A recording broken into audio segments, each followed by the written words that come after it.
Have you ever noticed how some people seem to have a special talent for getting under your skin? It could be a colleague who always makes passive-aggressive remarks, a relative who knows exactly what to say to trigger you, or even a stranger who cuts you off in traffic and flips you the finger as if you were the one in the wrong. In moments like these, it feels as if a fire has been lit inside your chest. Your heart races, your jaw tightens, and a storm brews in your mind. But here's a question worth asking. Must you always react? Or is it possible to stay calm, to hold your ground like an ancient oak tree in the middle of a raging storm, unshaken and unmoved by the winds of provocation? In today's video, we're going to explore this very idea through the lens of Stoic philosophy. The ancient Stoics believed that while we can't control what people say or do, we can always control our response. And mastering this art is one of the most powerful skills you can develop in life. So, if you've ever wished you could stay calm when someone pushes your buttons, if you've ever regretted saying or doing something in the heat of the moment, this video is for you. Stay with me, because by the end of this journey, you'll learn timeless techniques to reclaim your inner peace, no matter what chaos unfolds around you. Ready? Let's dive in. The Stoics had a beautiful way of looking at life's difficulties. To them, every challenge, insult, or act of provocation wasn't something to avoid or resent. Instead, it was an opportunity, a test of character, a chance to practice virtue. Marcus Aurelius, the philosopher emperor of Rome, once wrote, "When you wake up in the morning, tell yourself, today you will meet with interference, ingratitude, insolence, disloyalty, ill will, and selfishness. All this has befallen them through their ignorance of good and evil." Can you imagine starting your day like that? Most people wake up hoping for sunshine, good news, and kindness from others. Marcus, however, prepared himself for the exact opposite. Not because he was a pessimist, but because he was a realist. And because he knew that when you expect life to be difficult, you're no longer surprised when it is. And in that acceptance, you gain power. So the first Stoic principle to remember when someone pushes your buttons is this: anticipate it. Know that people will test your patience, whether they mean to or not. Someone will cut you off in line, talk down to you, or spread a rumor. And when it happens, don't be shocked. Expect it, and you disarm it. Seneca, another great Stoic, took this a step further. He believed that anger doesn't arise from the events themselves, but from our expectations of how things should be. What need is there to weep over parts of life? The whole of it calls for tears, he said with a touch of irony. What did he mean? That life is unpredictable, people are flawed, and if you expect otherwise, you set yourself up for constant frustration. Think about it. Have you ever noticed how your anger isn't always about what happened, but about how you thought things were supposed to happen? You thought your friend should be more considerate. You assumed your colleague would respect you. You believed the world would treat you fairly. And when reality doesn't match that script in your mind, you feel the sting of disappointment and the fire of anger. The Stoics remind us, life owes us nothing. People are who they are. Some are kind, others cruel. Some are wise, others ignorant. And most are simply caught up in their own struggles, reacting to their inner chaos. So why let their chaos become yours? Visualize yourself standing by a calm river. A man walks by and throws a stone into the water, causing ripples. Do the ripples disturb the river's essence? No. The surface moves, but beneath the current remains steady, flowing as it always has. You too can be like that river. responding to disturbances on the surface without losing the tranquility beneath. This brings us to the second Stoic practice. Create inner distance. When someone provokes you, pause. Before you speak, before you react, create a small space between the stimulus and your response. In that space, ask yourself, is this worth my peace? Is this worth my energy? 90% of the time, the answer is no. Epictetus, the former slave-turned-philosopher, famously said, "It's not what happens to you, but how you react to it that matters." And those words have echoed through history for good reason. No one can take your peace unless you hand it to them. In the next part of this video, we'll explore 3 more Stoic techniques to help you hold on to that peace, no matter who tries to snatch it away. Stay with me. Now, let's move to the third Stoic principle, one that sounds simple yet is profoundly difficult in practice. Choose your perspective. The Stoics taught that it's not events themselves that disturb us, but the meaning we attach to them. Epictetus reminded his students, "Men are disturbed not by things, but by the views which they take of them." In other words, nothing has the power to anger or upset you until you decide it does. Think of it like this. Imagine 2 people stuck in the same traffic jam. One pounds the steering wheel, curses at every car, and lets frustration eat away at their peace.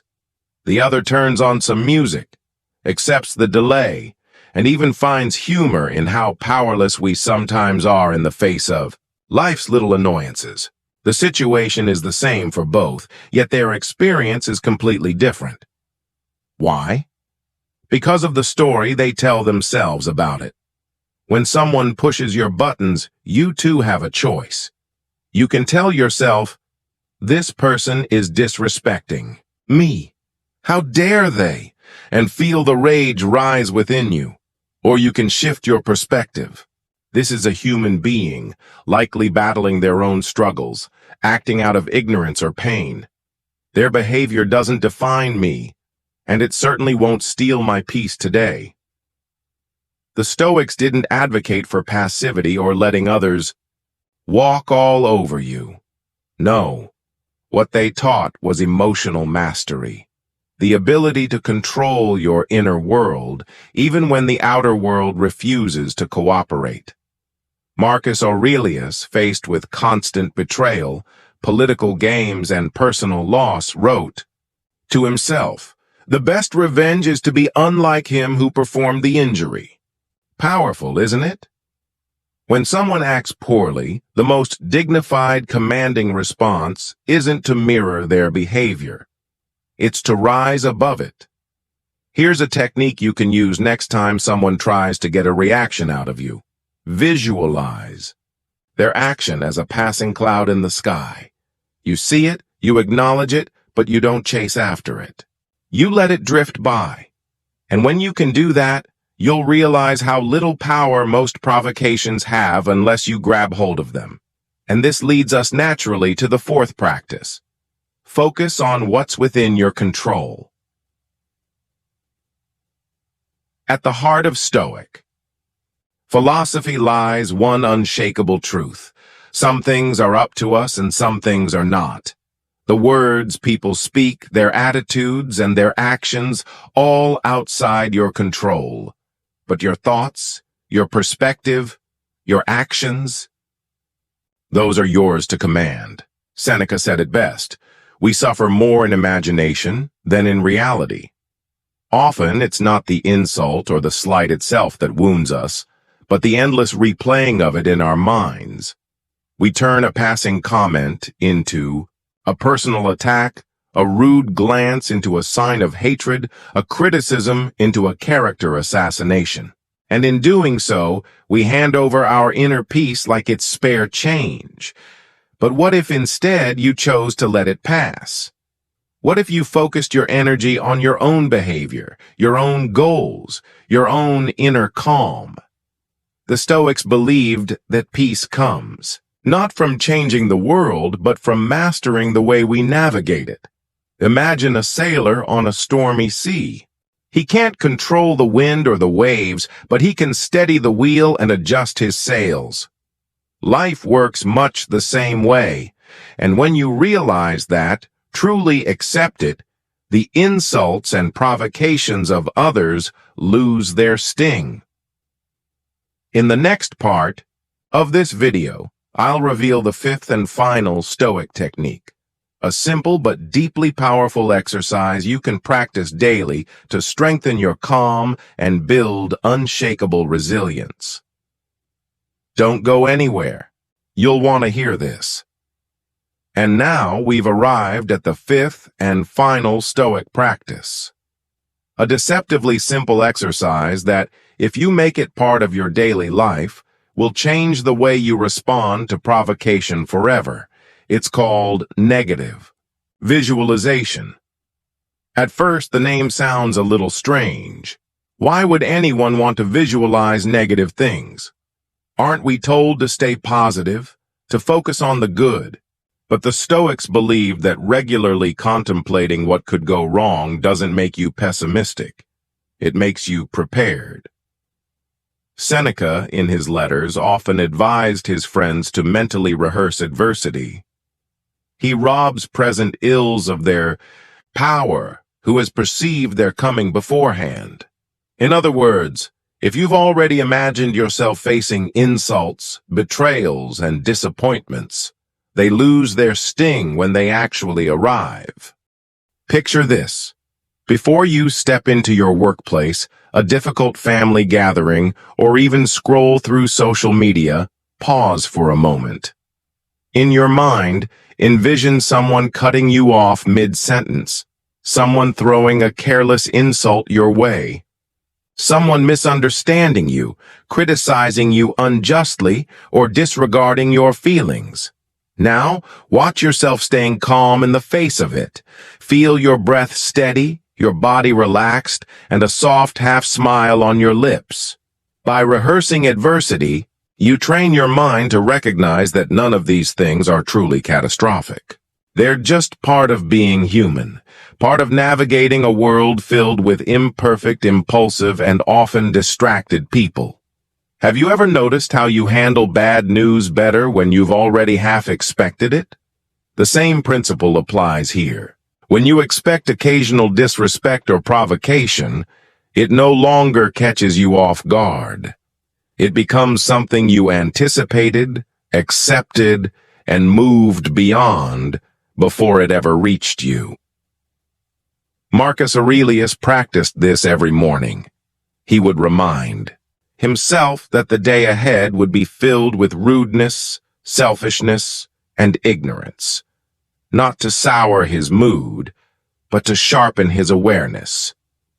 And by doing so, he maintained his composure while ruling an empire, battling illness, and enduring personal loss. There's a quiet kind of power in being the calmest person in the room, in watching others lose themselves to anger while you remain centered and composed. It's not about suppressing your emotions, but about understanding them, mastering them, and choosing not to be their captive. The next time someone tries to push your buttons, remember these 5 Stoic practices. Anticipate it. Expect that people will test you. 2. Create inner distance. Pause before reacting. Choose your perspective. Decide what meaning you'll give to the moment. Focus on what you can control. Let go of everything else. Rehearse adversity. Practice calm in your mind before the storm arrives. These aren't just abstract ideas from ancient books. They're living practices, tools for modern life, for anyone who values peace over pointless conflict. So, ask yourself, what's more valuable, a moment of angry satisfaction or a lifetime of inner peace? Choose wisely. If you found these insights helpful, stay with us.